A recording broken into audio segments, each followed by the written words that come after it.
안녕하세요.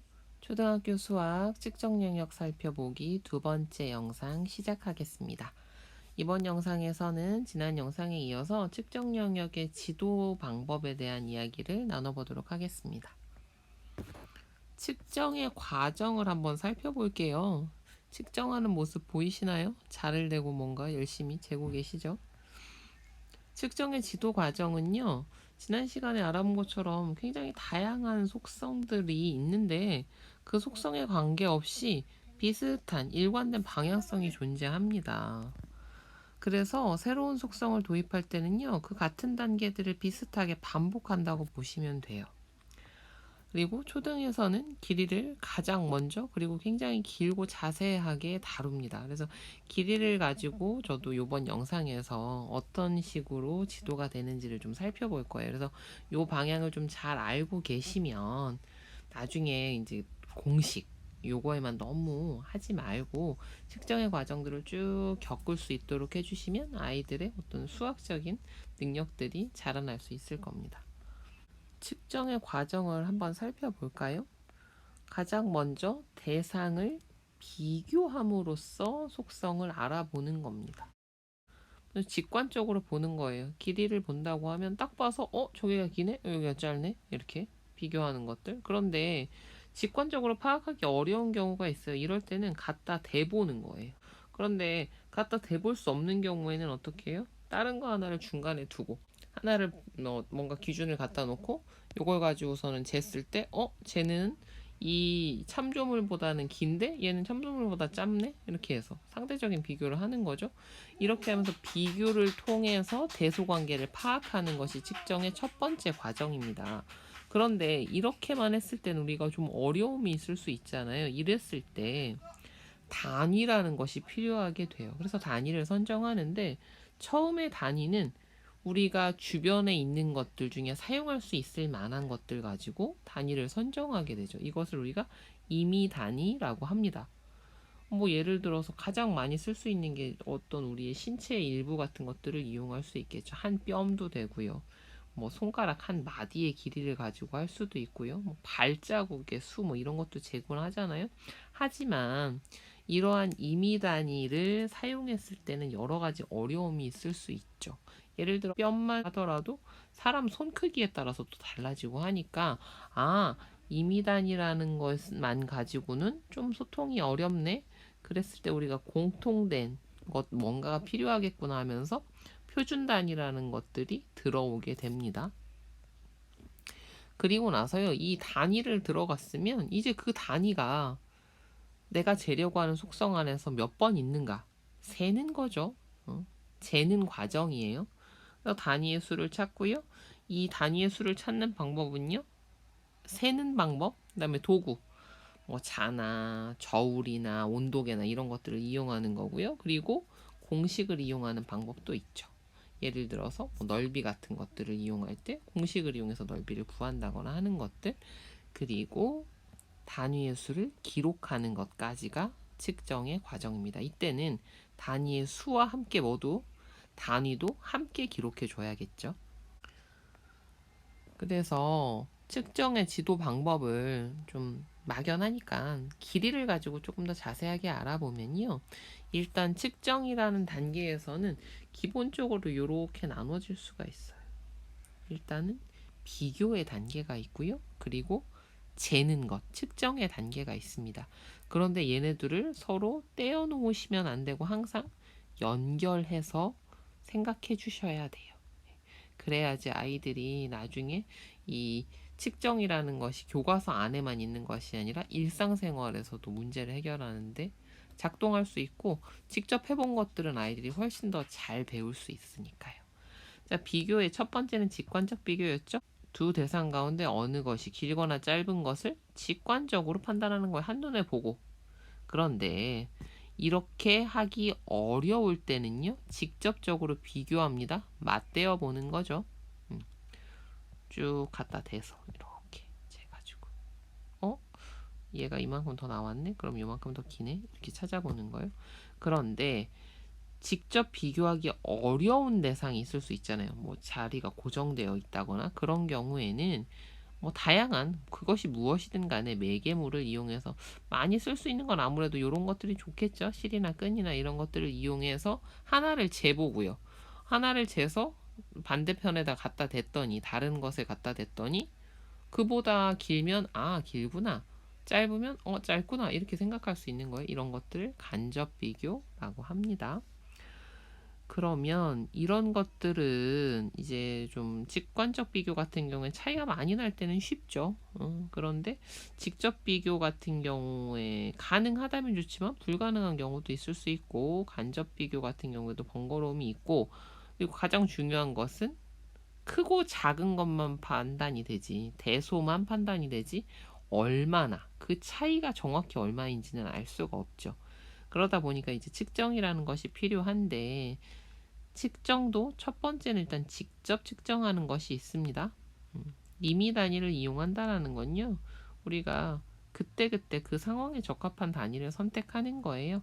뼘, 연필, 클립 등 속성에서 길이의 속성을 잴 수 있는 것들을, 뭐 생활용품, 그다음에 신체 부위 같은 경우에는 우리가 과거에 사용했었던 뭐 척이라든가 뼘, 아름 하는 것들이 다 신체 부위에서 나온 거죠. 서양의 인치나 피트 같은 것들도 다 신체 부위와 관련이 있으니까요.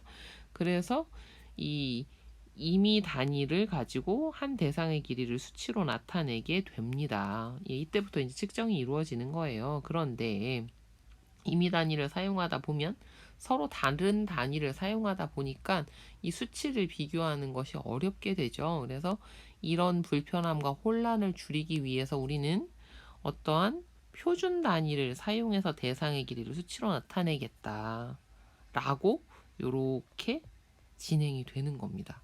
그래서 반드시 이 임의 단위를 사용을 많이 해주면서 이 어려움을 충분히 느끼게 해주는 게 필요해요. 아, 이게 정말 꼭 필요하구나.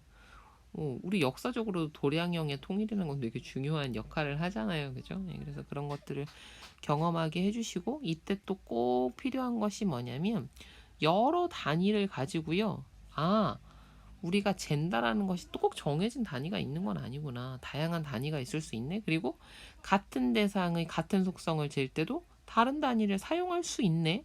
그리고 단위가 바뀌면 그 단위에 따라서 대상의 수치가 달라지네 라는 것들을 많이 경험하게 해주셔야 돼요. 그래야 나중에 이 표준 단위를 사용하더라도 표준 단위 사이에서도 변환이 일어나잖아요. 요거를 매끄럽게 넘기실 수가 있어요. 다 임의 단위를 사용했을 때 단위가 작으면 수치는 커지죠. 단위가 커지면 수치는 작아지잖아요. 이거를 많이 경험했던 아이들은 나중에 뭐 미터에서 킬로미터 가고 이런 거 할 때 혼란이 적어져요. 그리고 나서 이제 간접 측정이 이루어지는데, 얘는 이제 초등학교 같은 경우는 주로 뭐 길이를 가지고 넓이나 부피를 구하는 거죠. 얘를 보시면 원의 둘레나 직사각형의 둘레 등과 같이 재기 어렵거나 번거로운 경우 무엇을 이용해서 수학적인 원리를 이용해서 공식을 도출해내고 이를 활용하여 길이를 구한다. 그런데 이런 부분들이 싹 날아가고 그냥 측정해서 중요하고 문제가 많이 나오고 어려워하니까 공식만 이렇게 하면 측정에 제대로 된 그 영역을 이해하고 가르친다라고 볼 수 없죠. 그리고 측정 영역에서 기르고자 하는 그러한 능력들이 제대로 개발되지도 않습니다. 예, 뭐 원의 둘레 같은 경우에 원의 지름 곱하기 원주율 뭐 이런 거 엄청 많이 했잖아요, 그죠? 근데 그 이전에 어떤 것이 있었느냐를 탐구하게 하는 것이 꼭 필요합니다. 자, 그렇다면 계속 중요하게 얘기했던 단위의 지도에서 우리가 어떤 것들을 지켜나가야 될까요? 여기 그림 보시면 이제 미터법과 관습법, 인치 이런 것들, 네, 이런 단위 변환기도 요즘엔 계산기도 많이 있고 하긴 한데, 그래도 어떤 관계가 있는지는 알고 있어야 될 테니까 이 단위지도 어떻게 해야 되는지 한번 살펴볼게요. 측정 결과는 수치, 단위가 몇 번 들어가 있느냐 뿐만 아니라 항상 단위도 함께 기록해야 합니다. 근데 초등학교에서 표준 단위가 들어가고 나면 사실 잴 수 있는 게 보통 센티미터 단위 안에 있잖아요. 그러니까 아이들이 단위를 기록할 필요를 잘 못 느끼는 거예요. 그럼 언제부터 단위 기록을 하게 해주셔야 되냐? 임의 단위에서부터. 클립, 몇 개 클립만큼, 몇 뼘 이런 것들을 계속 쓰게 해주시고, 그 다음에 측정 결과도 단위를 기록할 때 어려움을 좀 느끼게 해주셔야 돼요. 단위가 없었을 때 어떤 혼란이 겪게 되는지를. 그래서 항상 단위를 함께 기록해야 한다라는 거. 같은 단위를 사용하여 측정하면 여러 개의 측정값을 쉽게 비교할 수 있다. 예, 이게 단위라는 것의 필요성이죠. 어떤 사람은 뼘으로 하고 어떤 사람은 지우개로 하고 어떤 사람은 딱풀로 하고 이렇게 하면 어려우니까 우리 이거를 통일해 보자. 그리고 어떤 대상을 재는데 한 단위가 다른 단위보다 적절할 수 있다는 것을 임의 단위 수준에서 많이 해주시는 게 좋아요. 연필 같은 경우에는 딱풀로 재는 게 좋을까? 클립으로 재는 게 좋을까? 연필 같은 경우에는 딱풀보다는 클립이 더 정확하게 잴 수 있겠죠. 그런데 만약에 책상의 가로 정도라고 한다면 클립은 너무 여러 번 재야 되니까 그때는 딱풀이 더 좋을 수 있겠죠. 그래서 단위를 선택할 수 있게끔 해주시고 나면 나중에 표준 단위가 들어왔을 때도 우리가 연필 같은 경우엔 센티미터가 좋지만 뭐 교실의 가로 같은 것을 할 때는 미터라는 단위를 사용해야 되겠구나, 이런 것들도 적절하게 선택할 수 있으니까요. 단위가 크면 측정값이 작아지고 단위가 작으면 측정값이 커진다.